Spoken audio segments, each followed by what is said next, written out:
I am Caitlin Kirby and I work at the BBC as a software engineer.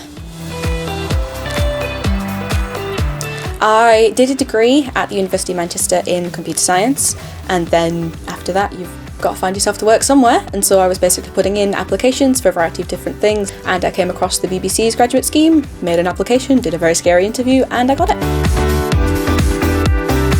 Pretty much just get on with what's called ticketed work, and we pick up work, we assign it to ourselves, work such as if there's bugs in BBC iPlayer, which is what I work upon, or if there's new features we're putting in, all kinds of things like that. And we pick up those pieces of work during the day, and we either work on them on our own, we work on them with other members of the team, and then we basically chat about it again the following day. I really enjoy the job itself, which sounds very vague, but the actual programming part of it. So as a software engineer, that is what I do. I work on the app, I create things, we basically make it a tangible thing. And I really enjoy that part of it, the actual creation, because it is really satisfying to work away in something that looks really abstract, and then you run it and it just works and you can see what you've created, and it is really, really good. I did GCSE and A-level computer science with Lee Cleary. If I hadn't have done those, I wouldn't have gone and done computer science at uni, and then I wouldn't have gotten a software engineering role at the BBC. So kind of two, really. I did really enjoy my computer science, which is why I've decided to continue doing it, but I also enjoyed some of the more creative subjects as well. I did art, which I just really enjoyed. You don't have to do just academia and just only do that. You can do art as well, and it is, in my opinion, even sometimes way more valuable because it's such a wonderful thing to do. So my favourite piece of work would probably be my third year project that I did in university. I effectively created Guitar Hero, but for the piano. So I linked up the computer keyboard to the program and mapped it over to piano keys.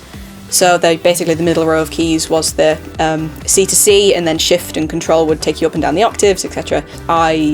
While you were playing, it mapped all of that into formal sheet music on screen. Don't think that you can't do it straight away, so don't undervalue the skills you already have. So almost everyone I've spoken to that is on the job that I'm doing didn't think they'd get the job. They did the interview and was just like, I'm definitely not going to get it, I'm just doing it on a whim. And I was especially worried that I didn't have this really lavish portfolio full of work that I've done, but it's just not the case. Especially the BBC, they're looking for just this drive and your character and a kind of a desire to make something good and to make it well. They're looking for people that just want to represent what they do and basically making something valuable and good that isn't just going to make a lot of money. They want something that is actually useful and beneficial to the wider public. So basically all of that just to say, you are probably good enough. So the graduate scheme is 2 years long. It's a process where I will change through different teams within the BBC. So I'm currently working on BBC iPlayer. My next team, which I'll be in for a further 6 months, is I'm thinking of going to work on something like BBC Sounds, which is another product that the BBC does. After that, I might stay or I might move to somewhere else. I've always liked to go work at somewhere like Kew Gardens because I've got a real interest in like horticulture and all stuff like that. But I'll just see how it goes, really. I'll definitely be at the BBC for a while longer yet, though. I think I'd like to talk about the apprenticeships that the BBC offers. So I'm on a graduate scheme, which I went and did after university, but the BBC is absolutely happy and really encourages people to come from non-university backgrounds and from backgrounds doing all sorts of things.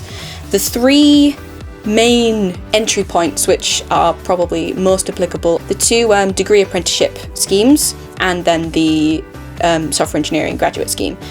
I'll talk more about the apprenticeships because you can go and do those and they'll give you a qualification. So if you're not interested in university, the apprenticeships are a really good option. And honestly, looking back, I might have better done an apprenticeship because you get that hands-on experience in a workplace and it is invaluable. It is a fantastic thing to do.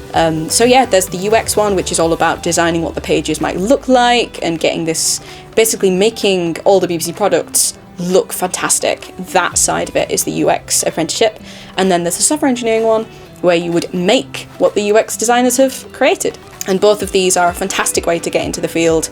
The BBC actively tries to recruit people that have just finished their A-levels, finished their GCSEs. Basically, if you've got a drive to do it, the BBC are very interested in you.